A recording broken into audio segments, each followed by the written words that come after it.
Hello hi નમસ્તે, કેમ છો? તો આજે છે જન્માષ્ટમીનો દિવસ અને આજે આપણે બનાવવાના છે શું? પતરાડીનું શાક. તો એના માટે બધા મિક્સ વેજીટેબલ છે જે આવી ગયા છે. ત્યાર બધા ભાજીઓ છે જે મેં થોડીક અલગ કરી દીધી કે વિડીયોમાં સારું દેખાય.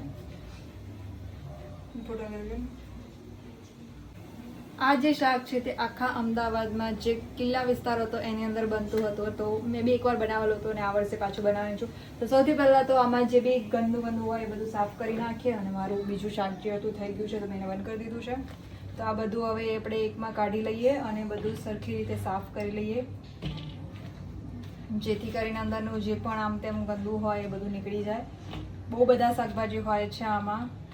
આઈ થિંક 32 કે છે, પણ આઈડિયા નથી. જેટલા શાકભાજી હતા એટલા બધા મિક્સ કરી દીધા. સાથે સાથે કઠોળ પણ હોય છે. જો આ તમે નીચે જોઈ શકો છો, એ બધા કઠોળ છે.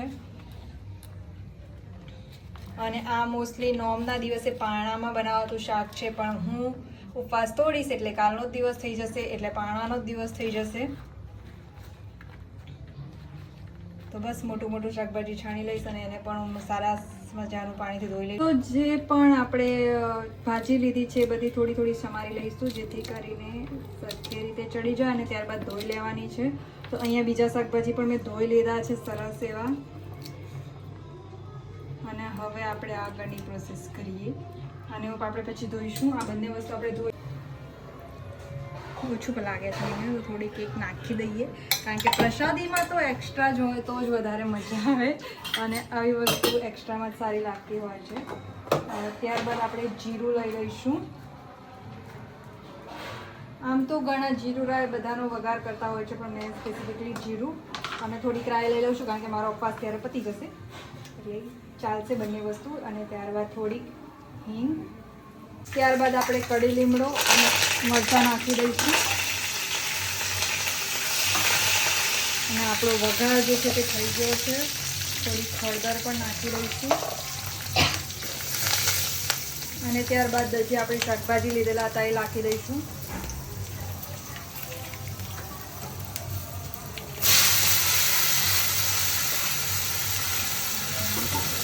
અને સાથે આ જે કઠોળ હતા અને દાણા જે બધા હતા એ પણ નાખી દઈશું.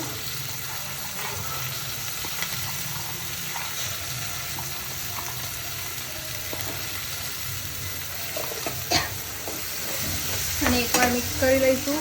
સાથે જ ટામેટાં પણ નાખી દઈશું. ટામેટાં નહોતા અંદર તો મેં એક્સ્ટ્રા એડ કરી દીધા. અને આને સારી રીતે મિક્સ કરી લઈશું. ઢાંકી અને મૂકી દઈશું જ્યાં સુધી એ પાકી જાય ત્યાં સુધી. અને જરૂરત મુજબ એમાં થોડું પાણી એડ કરવાનું છું. હમણાં નથી કરતી, થોડી વાર પછી કરીશ. તો સમારેલી બધી જે ભાજી છે બધી એડ કરી દઈશું એની અંદર. ભાજી જલ્દી ચડી જતી હોય છે એટલે આપણે શાક ચડી ગયું ત્યાર પછી નાખી રહ્યા છે. અને એને બી મસ્ત મિક્સ કરી અને હવે થોડી વાર માટે ચડવા દઈશું.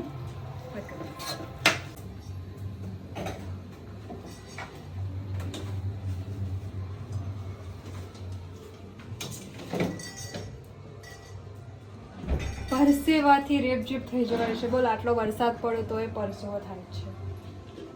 અને અમારા સોના એ લોકોને એવું છે કે કંઈક ને કંઈક મળતું રહેશે. અને અહીંયા પૂરી બનાવું છું તો પૂરીને પણ આમ ચીકા મારી દઉં છું. આ 2 ટાઈપની પૂરી બનશે આમાં. બસ એ જ બનવાની ટ્રાય ચાલે છે. કાળી પૂરી પહેલાં તો એવી જ થાય.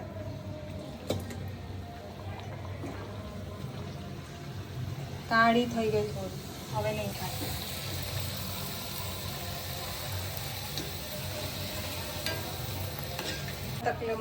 ચહેરાથી શું તકલીફ છે મને બતાવતો જ નથી, બતાવી જ નથી મને. બોલો શું કરું? કાંઈ નહીં, તમે જો પૂરી તળાય.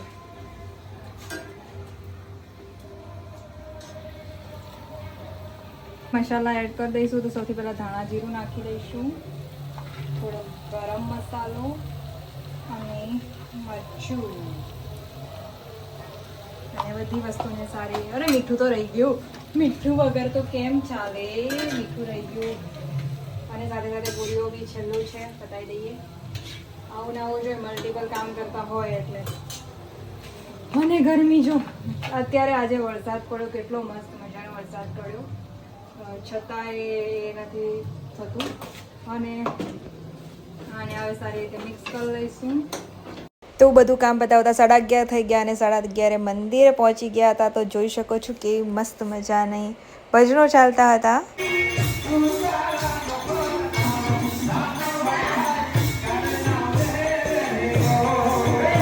તો 12 વાગી ગયા છે અને તમે પણ જય શ્રી કૃષ્ણ લખી દેજો કમેન્ટમાં. તો 12 વાગ્યાના કન્યાના દર્શન તમે પણ કરી લો.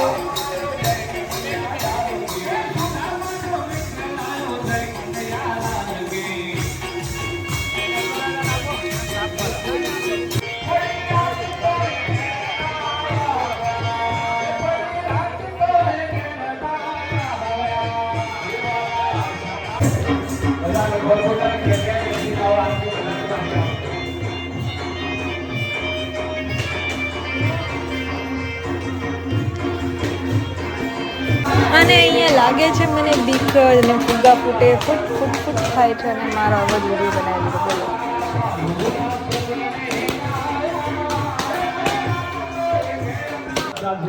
બોલો દરેકે પ્રસાદ અને નાસ્તો લઈને જવું અને જે લોકોએ દર્શન કર્યું હોય તે બધા જ ભાઈઓ બહેનો મટકી ફોડ કાર્યક્રમમાં બહાર દરવાજા પાસે ગેટ પાસે જતા રહે. જેને દર્શન કરી લીધા છે તેવા બતાવજો, લાઈક કરજો અને ગમે તે સબસ્ક્રાઇબ કરજો. તો પ્રસાદી પણ આવી ગઈ છે અને પણ ખાઈ લઉં.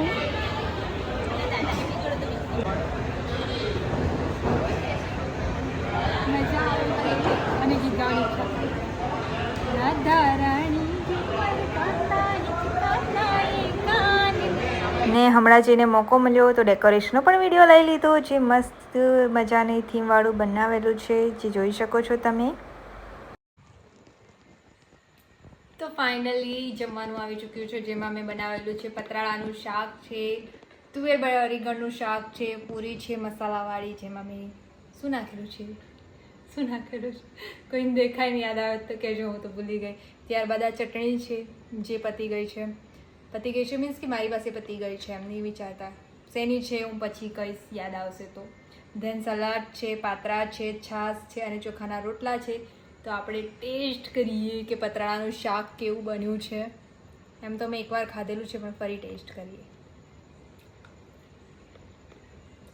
મસ્ત મજાનું બની ગયું છે અને તમે બધા પણ જરૂરથી ટ્રાય કરજો એકવાર. બધી શાકભાજીઓ ભેગી કરીને બહુ જ શું કે હેલ્ધી વર્ઝન બનતું હોય છે. તો મળીએ બીજા વિડીયો, જોતા વિડીયોઝ. Bye bye.